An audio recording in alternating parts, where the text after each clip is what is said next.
I'm so fucking tired. So, as promised, this is going to be a story time video. I'm in front of Jeff again, which was going to happen. I was going to use my computer with this and use my mic, but my son decided to break my mic, so now I have to get a new one, because the mic on the computer sucks. So I'm just going to do this. My original plan was to do this on the computer and edit in pictures of what I'm talking about to give you guys kind of a better idea of what the scenarios what it was like. But my son broke my mic, so I will get a new one tomorrow, no big deal. But Jeff is with me. And, yeah, let's get into it. So, I decided to, go in order of, how I got in trouble and kind of why you don't run from the cops in this series. So I'm going to make a whole series, and it's all going to tie into kind of why you don't run from the cops. If any cops happen to see this, thank you for what you do. I might be a little harsh in this video, but and then maybe in another one coming up, but it doesn't reflect upon all cops. I don't think all cops are this way. So let's go ahead and get into it. So I was going to work one day. I worked at a golf course, and I was the head chef. And it was probably about 40 minutes away from where I was staying, and I had to go over the Buckman Bridge to get there, which the Buckman Bridge kind of runs in between Jacksonville and Orange Park, and there's a pretty big bridge. Well, I was on my CBR and I was hauling ass. I was just getting it. I had my headphones in, and I wasn't riding recklessly. Traffic was pretty light. And there might be some people going, you were going well over 100 miles an hour. That's kind of reckless. But if you ride a motorcycle, you know what I'm talking about. 100 miles an hour isn't anything on a motorcycle, especially a sport bike. And you can be cruising at 140, and it just, whatever. You know what I'm saying? I had Pirelli tires on it, so I kept my bike in pretty good condition, so I wasn't going to have a blowout or anything like that. And there was light traffic. Okay, so I get on the ramp, and I'm just going. And I'm cruising about 140-ish. I was going fast. And it's a 3-lane. It's kind of split up, and there's a little gap. And each thing is 3 lanes. 3 or 4, I don't remember. But anyways, I'm getting it. And the cop happened to be in the middle lane, right here. And then there's a car right here. And I'm coming up just full tuck and everything. I'm just relaxing, listening to my music, trying to get to work. And I see this cop, and I'm kind of behind this car. So I kind of slow down. And on a motorcycle, on a sport bike, you can really stop. I mean, you can go 100 to 0 real quick. So, I slowed down to about a little over 65. The speed limit's 65. I slowed down to a little over and kind of ducked out. And I'm thinking, that's cool. She didn't see me. She don't know. It's cool. She don't know. And I'm cruising. Now, I thought it was Billy Badass. You know what I'm saying? I had a pretty nice bike. It was brand new. It was nice, you know what I'm saying? I was kind of full of myself. I was kind of big-headed like a lot of young kids are, especially if they have a nice car or a nice bike or something like that. Young people can get a little big-headed and think we're all that. So, I'm just kind of riding, and she's kind of keeping pace with me a little bit, which kind of made me feel uneasy. So, I noticed that she couldn't get immediately behind me. We weren't in her jurisdiction. God, Jesus. We weren't in her zone yet. And, because where we were at when all this happened, was still technically Duval County. It wasn't Clay County yet. So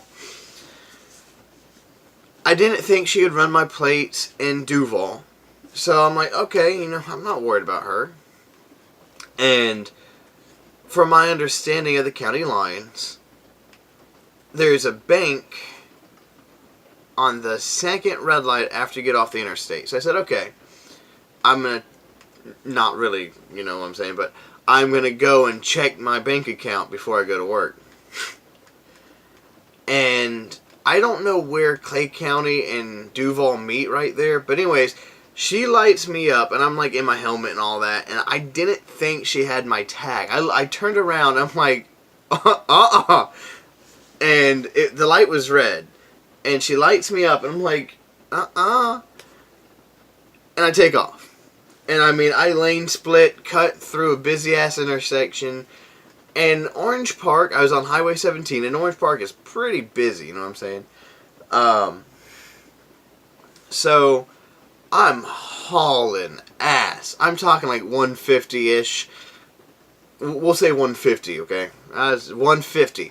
I wasn't stopping at red lights or anything. And of course, that wasn't my first time running from the cops.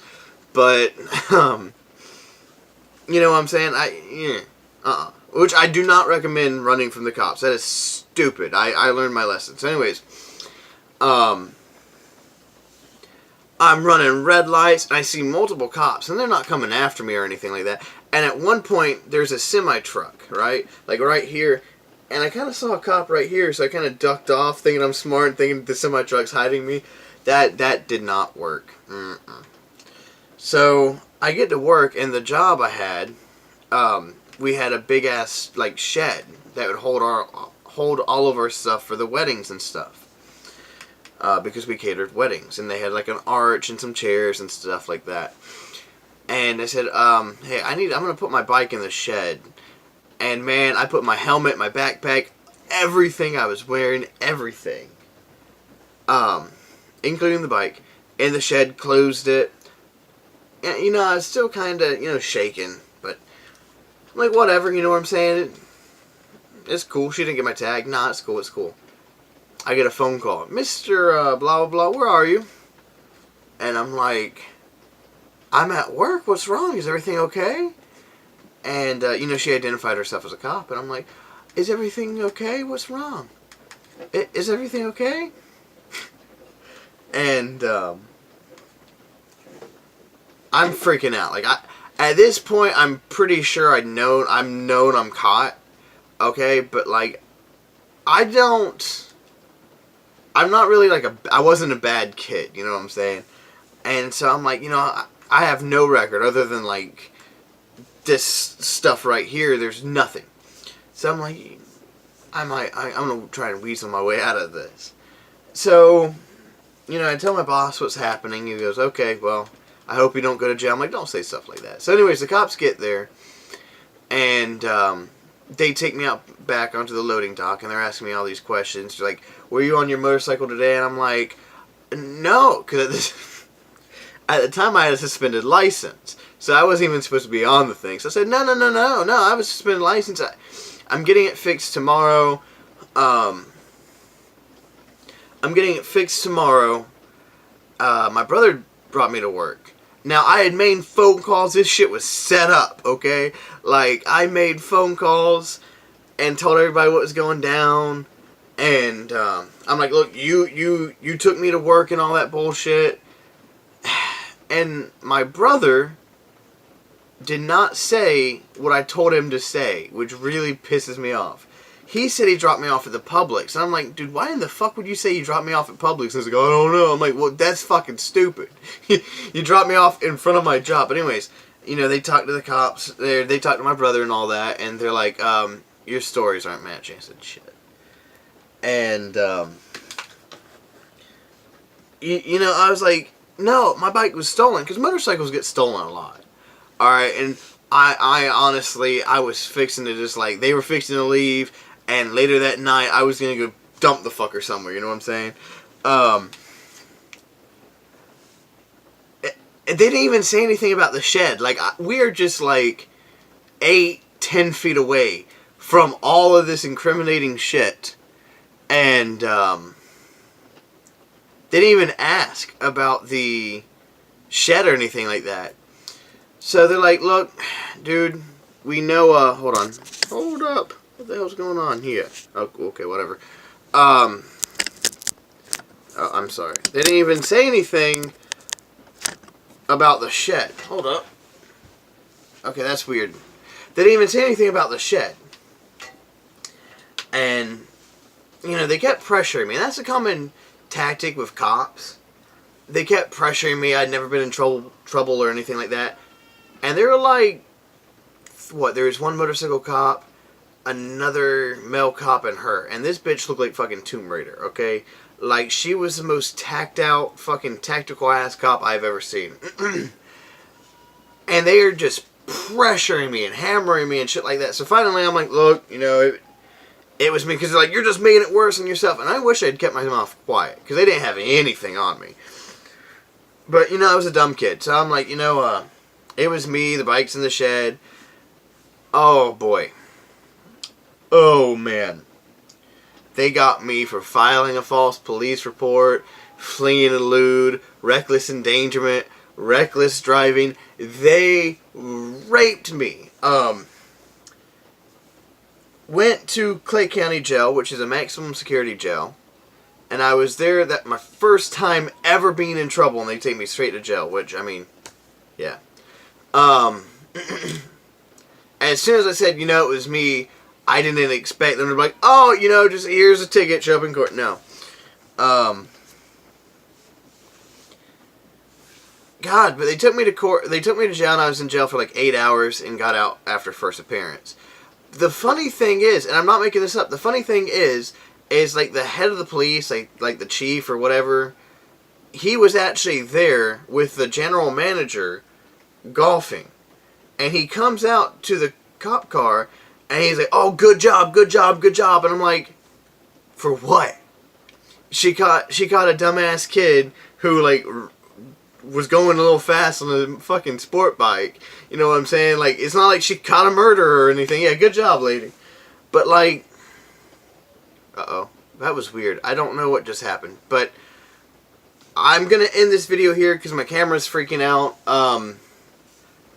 And this is going to be like a series of what happened to me and why you shouldn't run from the cops, because it is stupid and dangerous and I do not support it. If you like the video, don't forget to like, comment, and subscribe.